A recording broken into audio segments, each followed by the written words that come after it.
High everyone, আসসালামু আলাইকুম। This is Zerin of my page Zerin lifestyle.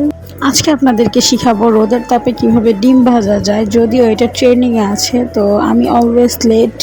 তো বেশি ভকর ভকর না করে চলেন ভিডিওটা শুরু করি। তো ফার্স্টে আমি একটা পেন নিয়ে, যদিও এখানে আমি এই নর্মালি একটা কড়াই নিছি, কারণ যদি আমি ওই যে মোটা যে ফ্রাই প্যানগুলো সেগুলো নিলে রোদের তাপ হতে খুবই টাইম লাগবে। এর জন্য আমি নর্মালি একটা পাতলা কড়াই নিছি। তো দেখেন রোদের কি তাপ। আসলে সূর্য মামা যে মামির সাথে রাগ করে আমাদেরকে এত পরিমাণে তাপ দিচ্ছে, যেটা আমরা নিজেরাই ভাজা ভাজা হয়ে যাচ্ছি। তো কথা না বাড়িয়ে ঝটপট আমার মিশনটা শুরু করে দেই। আমার আজকের মিশন আমি রোদের তাপে ডিম ভাজবো। তো ফার্স্টে এখানে আমি কড়াইটা বসাই দিব গরম হওয়ার জন্য। তো দেখেন এত পরিমাণে রোদ ছিল, আমার ছায়াটা সম্পূর্ণভাবে দেখা যাচ্ছে।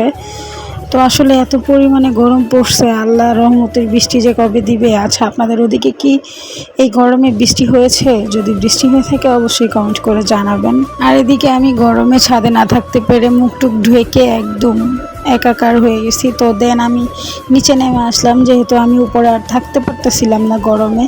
তো দেখেন আমার রুম থেকে জানালা দিয়ে দেখা যাচ্ছে এত পরিমাণে রোদ ছিল। একটা শর্ট করে সূর্য মামাকে উড়াই দেই। তো কি করার, সূর্য মামা আমাদেরকে উড়াই দিচ্ছে। তো মিনিমাম 40 মিনিটের মতো আমি নিচে ছিলাম। দেন ছাদ, তো আদেও কি তেলটা গরম হয়েছে কিনা আমি একটুও জানি না। তো এখানে আমি ডিমটা ছেড়ে দিলাম, বাট দেওয়ার সাথে সাথে একটা সাদা আবরণের মতো হচ্ছিল। তার মানে বোঝা যাচ্ছে যে সূর্য মামার কতটা তাপ।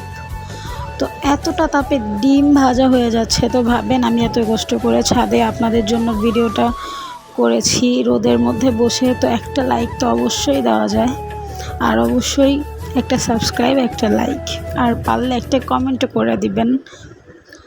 তো এই আমার ডিম ভাজার পুরা মিশনটা কতটুকু সাকসেস হয়েছে আই ডোন্ট নো। তো চলেন আর একটু ওয়েট করি, দেখি কতটা ভাজা হয়। তো কী পরিমাণে গরম ছিল যে কড়াইটা পর্যন্ত ধরা যাচ্ছে না, হাত একদম লেগে যাচ্ছে। তো আমি এখানে একটু পরপর চলে যাচ্ছিলাম ছায়াতে, যেহেতু প্রচুর। তো এখানে আমি ছাদের উপরে আমাদের একটা সাইডে অনেকগুলো গাছ লাগানো ছিল। তো এখানে অনেক ঠান্ডা ছিল, এর জন্য আমি এক সাইডে এসে বসেছিলাম যে দেখি ডিমটা কতটুকু হয়।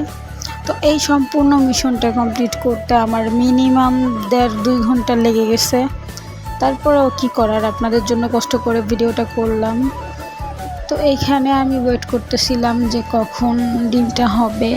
তো আজকের ভিডিওটা এই পর্যন্ত। আমার মিশনটা কতটুকু কমপ্লিট হয়েছে আপনারা কমেন্ট করে জানাবেন। আল্লাহ হাফেজ।